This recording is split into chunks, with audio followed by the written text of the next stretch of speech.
Hi, Pancho Timmons again. I'm here with Tamara Lauterbach, and we are at Rockin' Joe Coffee Shop, downtown Pittsburgh, and we are going to talk about what Tamara does at eHealth Tech and her journey as a female leader in the tech industry. So tell me a little bit about what happens at eHealth Tech. What do you guys do there? Sure. So eHealth Technologies is a fast-growing organization. We deal with individuals PHI and PII, and we help them transform the information over to make sure that they over to the hospital, so then that way that's one less thing that they have to worry about, because we're really dealing with individuals that are dealing with terminal diseases. And the last thing they need to worry about is their health information. They need to focus on getting better. They need to really just focus on them. So we try to remove that for them and just handle it the best way possible with like a white glove situation. Okay, so they don't have to worry about the personal data. They can just worry about their health. That's the bigger thing. Yes. I like that. I like that a lot. So, as a woman who is advancing in the tech industry, tell me a little bit about your journey. And I'll rewind. What's your title now at eHealth Tech? Sure. So my title is IT Director of Information Security. Director. Okay. Yes, I'm a director. Okay. It's going to be such a great time with them. I'm going to also be their information security officer. Okay. Yes. So it's going to be a challenge. I'm not going to lie, but of course I've never stopped myself from taking on any challenge. The challenges are always the challenging things are always the most rewarding in the end, right? Absolutely, yeah. And being a woman in tech, it's a very male-dominated field, and it makes it difficult because you have those staminas and those, just people just thinking negative. But again, it's just, what do you want to be? Tell me a little bit about your journey as a woman in the tech industry, and just how you've gotten to where you are, and how you've had some of the success that you had. Sure. At a pretty young age, I might add. We won't say what that is, but it's I pretty appreciate young that. My journey has been very, very difficult. I will say that. Okay. But I did the work. I put my head down, and I have 4 degrees out of it. I have multiple certifications, and honestly, I wanted to show the world that I could be somebody that will be great, somebody who is moralistic and ethical, makes the right decisions for everybody involved, seeing the bigger picture. And honestly, it shouldn't be about like, oh, you're a girl. It should be about your work, what you did. That work stands for itself. It's true. So, we were talking a little bit before this, and we were saying proof is in the pudding. Absolutely. Right? So male, female, if somebody just looks at the work that you've done and the qualifications that you have. Yeah. That should stand for itself, right? So work hard. Absolutely.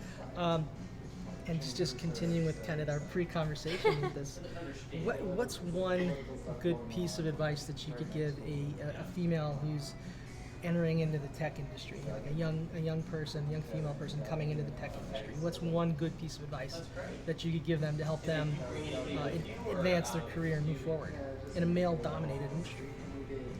Well, regardless of wherever you go and whatever department you decide to go into, it's just good to know that if you have all that information behind you, you actually try. You employ yourself to actually try and say, I studied, I got these degrees, I actually worked in this industry as an analyst, as an engineer. And, you started out at a smaller area, and then you just grew yourself over and over and over again. Then it allows you to actually say, I did this once in my lifetime, and I can honestly say I didn't like it. That's why I'm not in that anymore, and this is why I shifted into leadership. Okay. And as a woman, or just any individual who's wanting to get into technology, it really comes down to, did you study? Did you learn the information? Did you try? And if you did, and you keep trying, then it shouldn't be an issue, regardless of where you are in life and what age you are, or sex or diversity that you are. None of that should matter. It should literally be what you bring to the table. Okay. So put in the work. Put the work in. Okay. Yes, definitely. That's solid advice for anybody. Exactly. In any field. That's a great message for young people in general. Just put the work in and put try. In the work. just try. I mean, if you try every single day to be the best version of who you want to be, and you want people to perceive you that way, then you have to hold yourself up to that level. And at any time that you see that, you know, something's not going the right way, again, what do you want people to see you as? Yeah. Do you want to be the follower, or do you want to be the leader? Yeah. I like that. That's a great perspective. Well, in the Marine Corps, there's a saying. You either lead, follow, or you get out of line. Which one do you want to be? Yeah. I'd rather be the leader, but I will follow. I'll follow to a certain level. It's staying within those guide rails to say, don't step off the beaten path, but you could be your own version of yourself, but the best version of yourself that will allow for you to be phenomenal in your career field. That makes total sense. I like it a lot. So you're going to be talking on our Women in Tech panel, and that's going to dive into some more of this stuff. And we also have a lot of other great speakers coming in to talk about everything that's going to help an HR person or some of the decision makers make better choices and improve their diversity initiatives. Tell me why you think people should come to this, or what do you think they're going to get out of this conference by hearing you speak and some of the other people speak? I would hope that anybody who comes to this diversity conference and inclusion conference will be able to understand that it doesn't always have to be a cookie cutter fit. You can have most of the stuff that is on your resume that is on the job description, and yet you could still be probably the best candidate that they'll find, because your personality can mesh with that organization better. And the other thing organizations also need to know is not everybody's going to be the same. Everybody brings their own special piece to the organization, and having that diversity and that level of inclusion is going to say, this is how we're going to be successful, because we're not a bunch of robots that were designed and made exactly the same.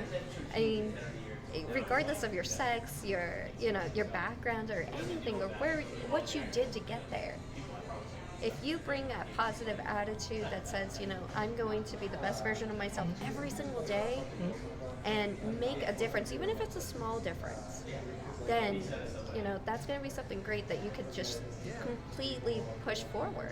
I like that. Yeah, it's not always about moving mountains. It's about those small changes that reverberate, and that whole butterfly effect. Yes. Little things can make a big difference down the way. The conference will help people be able to make those differences, thanks to speakers like you being there. So that is awesome. Yes. June 8th, Pittsburgh Business Diversity Conference. It is the only diversity conference in the city. Don't miss out. It's going to move your business forward. It's going to move your whole entire, everything you do as a company or as an HR person, as a decision maker, is going to be better by coming here and listening to this stuff. Come in, learn, and help your company grow. Thanks to people like Tamara and eHealth Tech.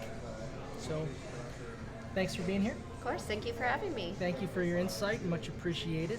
And thank you, Rock and Joe, for letting us hang out. Good coffee. Not bad at all. All right, so we'll see you June 8th. And in the meantime, get out there, do something good. I'll see you next time.